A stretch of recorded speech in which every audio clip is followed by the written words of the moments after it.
আর এই মুহূর্তে মাইক বন্ধের অভিযোগে নীতি আয়োগের বৈঠকে মুখ্যমন্ত্রীর ওয়াকআউট ইস্যু। বিধানসভায় তৃণমূল কংগ্রেসের নিন্দা প্রস্তাব আর অধিবেশনের শুরুতেই বিধানসভার অন্দরে বাঘ বিতণ্ডা, বিজেপির ওয়াকআউট।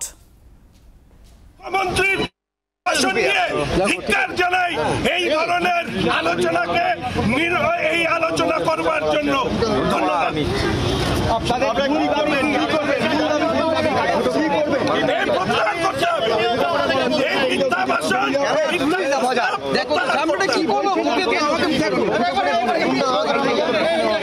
দেখুন, আমাদের মুখ্যমন্ত্রী মিথ্যে ভাষণে, অসত্য ভাষণে পটু, ফলে তিনি যে কথা সাংবাদিকদের সামনে বলেছেন সেই কথা ইতিমধ্যে নীতি আয়োগের পক্ষ থেকে সেটাকে খারিজ করা হয়েছে। বলা হয়েছে যে তার সময় শেষ হয়ে গেছে, তারপরে তিনি সেখান থেকে বেরিয়ে গিয়েছেন। উনি নীতি আয়োগের মিটিং এ যাবেন যাবেন না, যাবেন যাবেন না, পেন্ডুলামের মতন নড়ছিলেন। গিয়েছিলেন নাটক করতে, বাইরে এসে নাটক করেছেন। সেই নাটকের এখানে আলোচনা, এইটা আমরা মনে করি সংসদীয় গণতন্ত্রের পক্ষে বিপজ্জনক।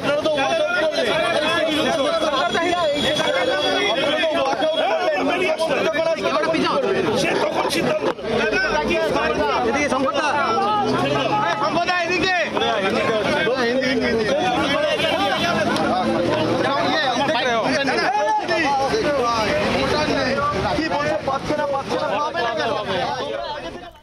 মাইক বন্ধের অভিযোগে নীতি আয়োগের বৈঠকে মুখ্যমন্ত্রীর ওয়াকআউট ইস্যু এবং সেই নিয়েই আজকে উত্তপ্ত হল বিধানসভা। তৃণমূল কংগ্রেস নিন্দা প্রস্তাব আনে এবং অধিবেশনের শুরুতেই বিধানসভার অন্দরে বাঘ বিতণ্ডার ছবি।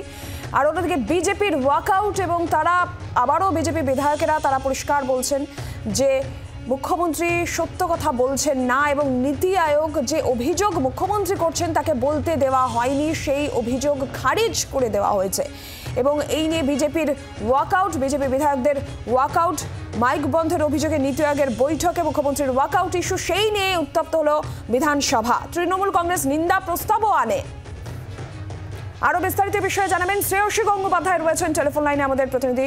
শ্রেয়সী, নীতি আয়োগের বৈঠক থেকে মুখ্যমন্ত্রীর ওয়াকআউট ইস্যু, তৃণমূল কংগ্রেসের নিন্দা প্রস্তাব এবং শেষ পর্যন্ত বিজেপি বিধায়কদের ওয়াকআউট, সব মিলে ঠিক কি হলো আর এখন কি পরিস্থিতি?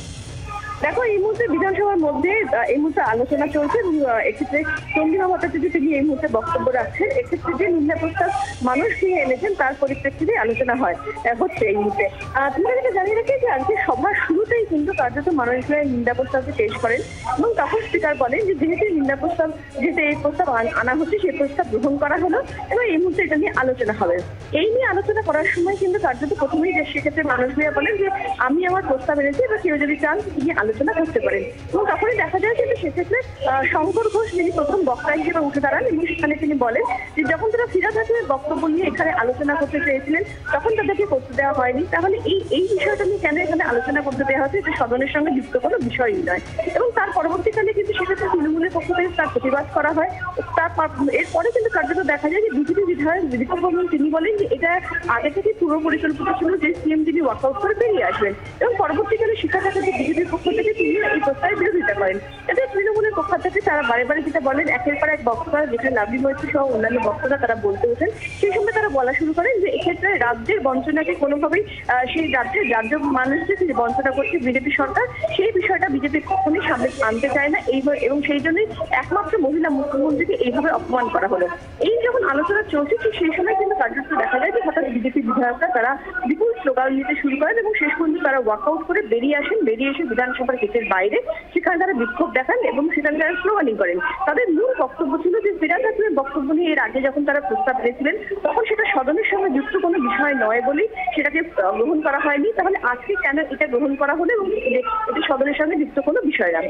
ইতিমধ্যে তোমাকে জানিয়ে রাখি যখন বিজেপি বিধায়ক বেরিয়ে আসছিলেন তখন সেই সময় স্পিকার যেটা তিনি স্পষ্টত বলেন যে এই যে তারা বেরিয়ে যাচ্ছেন এইভাবে এটা দুর্ভাগ্যজনক। তিনি চেয়েছিলেন এই গোটা বিষয়টা নিয়ে পক্ষে বিপক্ষে আলোচনা হোক, কিন্তু বিজেপি বিধায়করা তারা নিজেদের কথা বলে বেরিয়ে যাচ্ছেন, অন্যদের কথা শুনবেন না, এটা কিন্তু কখনোই হতে পারে না এবং সেটাকে তিনি কার্যত দুর্ভাগ্যজনক বলেন। এবং পাশাপাশি তিনি এটাও বলেন যে সিএম ওখানে নীতি আয়োগে যোগ দিতে যখন গিয়েছিলেন সেটা কিন্তু কার্যত একটা পার্লামেন্টারি অ্যাফেয়ার্সের সঙ্গে যুক্ত একটা বিষয়, ফলে সেই জায়গা থেকে দাঁড়িয়ে তিনি সেই বিষয়টা এখানে গ্রহণ করেছেন এবং প্রয়োজন হলে তার সেই ক্ষমতাও আছে তিনি এই সংক্রান্ত বিষয় নিয়ে প্রিভিলেজও করতে পারেন, এমনটাও কিন্তু স্বীকার করেছেন।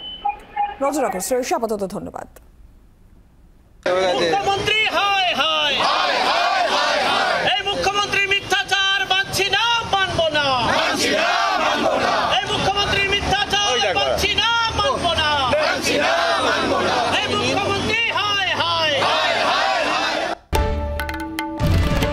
বাংলার আওয়াজ, বাঙালির আবেগ, জি 24 ঘন্টা।